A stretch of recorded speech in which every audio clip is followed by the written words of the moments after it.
कोई सुन ना ले। यह बात हम सबके कानों में पड़ी होगी और हमारे मुंह से भी निकली होगी, लेकिन सोचने की बात यह है कि ये वाक्य कब कब हमारे मुंह से निकलता है और कब कब हमारे कानों में पड़ता है, क्योंकि ऐसी कम ही गुप्त राज होते हैं जो हम दूसरों के कानों में पड़ने नहीं देना चाहते। अक्सर परिवार में अशांति का कारण हम स्वयं ही होते हैं। हम इस बात को देख पाएं भले ना देख पाएं, पर यह असल सत्य है, क्योंकि जाने अनजाने मूर्खतावश हम खुद ही अपनी वो बातें दूसरों को बता देते हैं जो हमें कभी नहीं बतानी चाहिए, और वही बातें जो जाने अनजाने हमने किसी दूसरे के सामने बता दी थी, वही हमारे दुख का कारण बन जाता है, वही हमारे झगड़े का कारण बन जाता है, और फिर बाद में हमें पछतावा होता है कि मुझे ये बात किसी को बतानी नहीं चाहिए थी, मेरी ही गलती हुई कि मैंने जाने अनजाने ये बात सभी को बता दी। इसीलिए आज की जो बौद्ध कहानी मैं आपको सुनाने वाली हूँ, उसे सुनने के बाद आपको 7 ऐसी बातें पता चलेंगी जो आपको कभी किसी को नहीं बतानी। ये जो 7 बातें हैं जो आपको किसी को नहीं बतानी, क्यों नहीं बतानी, इसके पीछे का तर्क भी मैं आपको दूंगा। और इन 7 बातों के अलावा अगर आपको लगता है कि कोई बात ऐसी है जो मुझसे छूट गई या मैं नहीं बता पाई, तो कमेंट में जरूर बताना, इससे पहले कि आप इस बौद्ध कहानी में खो जाएं। यदि आप महात्मा बुद्ध के विश्वासी हैं तो इन दिव्य उपदेशों को ध्यान से सुनें। इस वीडियो को पूरा अंत तक देखें, वरना बाद में बहुत पछताना पड़ेगा। अपने कीमती समय को फालतू के शॉर्ट्स वीडियो के जगह यहाँ लगाए, कुछ नया सीखने को मिलेगा। एक समय की बात है, एक नगर में रिंकू नाम कई युवक रहता था। वो युवक बहुत गरीब था, कुछ पैसा नहीं था उसके पास। 2 वक्त की दाल रोटी भी बड़ी मुश्किल से उसको नसीब होती थी। किसी काम की तलाश में दिन रात खोज करने पर भी उसे कोई काम नहीं मिल रहा था। फिर एक दिन उसने अपनी पत्नी के सामने अपनी सारी समस्या बता दी। उसने अपनी पत्नी को कहा कि मैं जिस जगह भी काम मांगने के लिए जाता हूँ तो हर कोई मुझे ये कहकर काम नहीं देता कि हमारे यहाँ काम की जरूरत नहीं है। मैं काम की तलाश कर करके थक चुका हूँ। मुझे समझ नहीं आता कि मैं तुम लोगों का पेट कैसे भरूंगा, अपने बच्चों को कैसे पालूंगा, और ये चिंता मुझे दिन रात खाए जा रही है। यह सुनकर उसकी पत्नी ने कुछ सोचकर कहा कि तुम एक आदमी के पास एक बार ही काम मांगने के लिए जाते हो, और जब वह काम नहीं देता तो तुम दोबारा उसके पास जाते तक नहीं। अगर तुम्हें उनसे काम लेना है तो तुम्हें हमदर्दी जतानी होगी, तुम्हें उनसे हमदर्दी हासिल करनी होगी, अपनी गरीबी दिखानी होगी, ताकि वो लोग तुम्हारी मजबूरी समझकर तुम्हें काम पर रख लें। इसीलिए शर्म मत करो, उन्हें अपनी मजबूरी बताओ, अपनी गरीबी बताओ, और इसी उपाय से तुम काम पा सकते हो। यह बात रिंकू के मस्तिष्क में बैठ गई, और अगले दिन काम मांगने के लिए वो उसी सेठ के पास जा पहुंचा जहां पर वो पिछले दिन काम मांगने के लिए गया था। लेकिन इस बार उसने हाथ जोड़कर उस सेठ से प्रार्थना की, उससे विनती की कि वो बहुत गरीब है और उसे काम की बहुत आवश्यकता है। वो जो कुछ भी उसे देंगे उसमें संतुष्ट हो जाएगा, पर कृपा करके मुझे अपने यहाँ काम पर रख ले। उसकी ये हालत देखकर उस सेठ ने उसे अपने यहाँ काम पर रख लिया। वो रोज वहां पर काम पर जाने लगा। अंदर ही अंदर वो खुश तो था कि उसे काम तो मिला, लेकिन उसका वेतन दूसरे लोगों से कम मिलता था। वही काम जो दूसरे लोग कर रहे थे उन्हें ज्यादा वेतन मिल रहा था और इसे कम वेतन मिल रहा था। जब इस बारे में उसने अपने सेठ से कहा तो सेठ ने कहा कि देखो भाई, तुम्हें काम की जरूरत थी, मैंने तुम्हें काम दिया, मेरा धन्यवाद करने की बजाय तुम मुझसे शिकायत कर रहे हो, यह कैसी भलमनसाहत है। यह सुनकर रिंकू वहीं पर चुप हो गया। बात कहीं ना कहीं सत्य थी, सच थी। सेठ ने तो उसे उसकी मजबूरी के हिसाब से ही काम दिया था और इसीलिए वह उसे अपने अनुसार ही वेतन देता था। लेकिन धीरे धीरे उसने ये बात अपने सगे संबंधियों और अपने दोस्तों को भी बताना शुरू कर दी कि उसका सेठ कैसा आदमी है और उसे कितना वेतन देता है। समय बीतता रहा और रिंकू पूरी लगन के साथ अपना काम करता रहा, लेकिन अब परिस्थितियां बदलने लगी थी। सेठ अब रिंकू से दूसरे लोगों से ज्यादा काम लेता था और उनसे कम वेतन उसे देता था। यह बात रिंकू के मन को बहुत खलती थी। वो दूसरों से ज्यादा मेहनत कर रहा है और उनसे कम वेतन पा रहा है। इससे उसके आत्मसम्मान को बहुत गहरी चोट पहुंची। अब धीरे धीरे उसका मन अपने काम से हटने लगा। उसका मन काम में लगता ही नहीं था। जाहिर सी बात है कि ऐसी जगह किसका मन लगेगा जहां आदमी को अपने आत्मसम्मान के साथ समझौता करना पड़े। इसीलिए जल्दी ही उसने अपना काम छोड़ दिया। और वह घर पर आकर खाली बैठ गया। अब उसके पास घर का खर्चा चलाने के लिए भी पैसे नहीं बचे थे। इसीलिए उसने अपने सगे संबंधियों और अपने दोस्तों से सहायता मांगनी शुरू की। लेकिन उसके दोस्त उसके सामने तो उसे दया का पात्र समझते थे, उसे दिलासा देते थे, लेकिन पीछे से उसका मजाक उड़ाते थे। वह कहते कि कितना बेवकूफ है, सेठ ने इतना काम लिया और बेचारे को पैसे भी नहीं दिए। अरे हम इसको पैसे दे दें तो ये कल हमारा भी पैसा वापस कर पाएगा, इसकी ऐसी हालत है, काम तो उसके पास कुछ है नहीं, पैसा कहाँ से लाके देगा। और इसी वजह से रिंकू की हालत दिन ब दिन खराब होती जा रही थी। अब वो दिन रात तनाव में रहने लगा था। वही दोस्त, वही सगे संबंधी जो उसकी अपनी होने का दिखावा करते थे, वो उसे दया का पात्र समझ रहे थे। उन्हें उसके ऊपर तरस आ रहा था। सब लोग आकर उसे ज्ञान तो बहुत देते थे, लेकिन कोई सहायता नहीं करता था।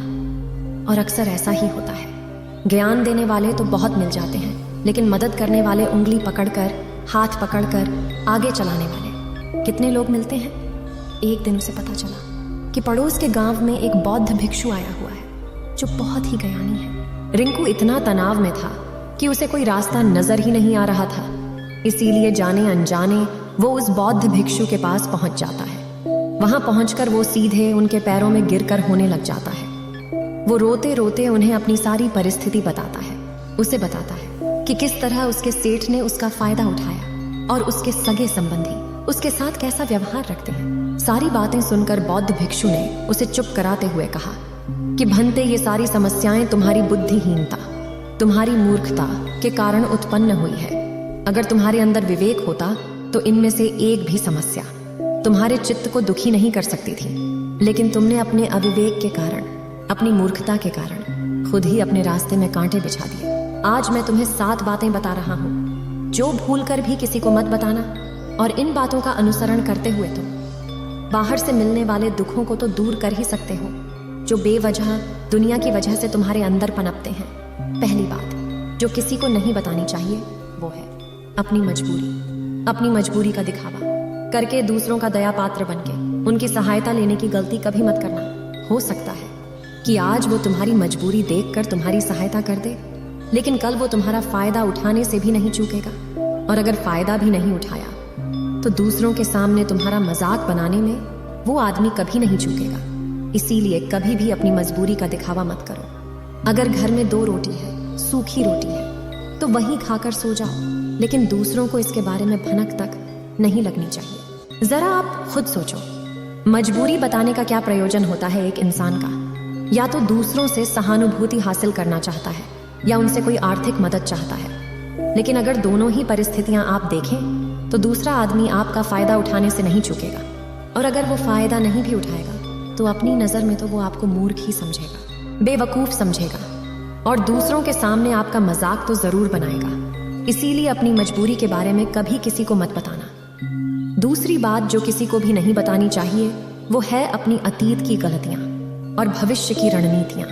जरा सोचो कि अगर हम अपने अतीत की गलतियां किसी दूसरे को बताते हैं तो उसका क्या प्रभाव होगा। वो गलतियां ठीक तो नहीं की जा सकती, जाहिर है, तो उन्हें बताने का क्या प्रयोजन रह जाता है। आप अपने अंधेरे पक्ष को खुद दुनिया के सामने बता रहे हो, खुद अपनी गलतियां दूसरों के सामने बता रहे हो। इससे उस आदमी की नजर में आपका एक चरित्र घटित हो जाएगा और वो भविष्य में हमेशा आपको उसी नजरिए से देखेगा। इसीलिए किसी भी आदमी की नजर में अपना चरित्र घटित मत होने दो, और जरा सोचो कि आप व्यर्थ में ही अपनी भविष्य की रणनीतियां दूसरों के सामने बता रहे हो।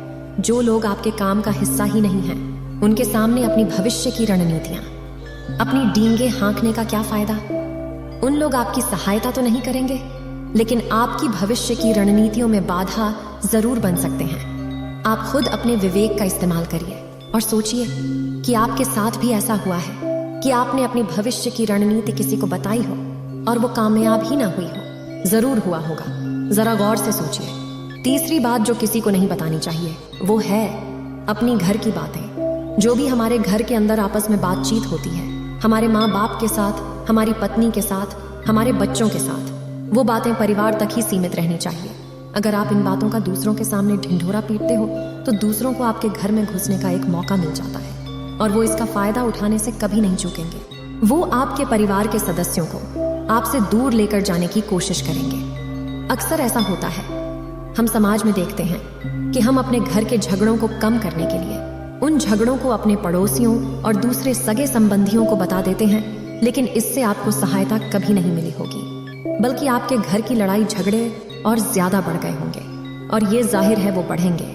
अगर आप अपने माँ बाप की बात दूसरों को बताएंगे तो आपके माँ बाप को बुरा ही लगेगा कि हमारा बेटा हमसे बताए बगैर दूसरों को ये बातें बता रहा है। इसीलिए अपने घर की बातें और अपने घर के लड़ाई झगड़े किसी के सामने मत बताना। अगली बात जो मैं आपको बताने जा रही हूँ, जो किसी को नहीं बतानी चाहिए, वो सुनने पर बहुत अजीब लग सकती है, लेकिन उसका सत्य भी मैं आपको एक तर्क के माध्यम से दूंगा। मैं कहती हूँ कि अपनी आमदनी किसी को मत बताना। अब अपनी आमदनी न बताने के पीछे क्या प्रयोजन हो सकता है?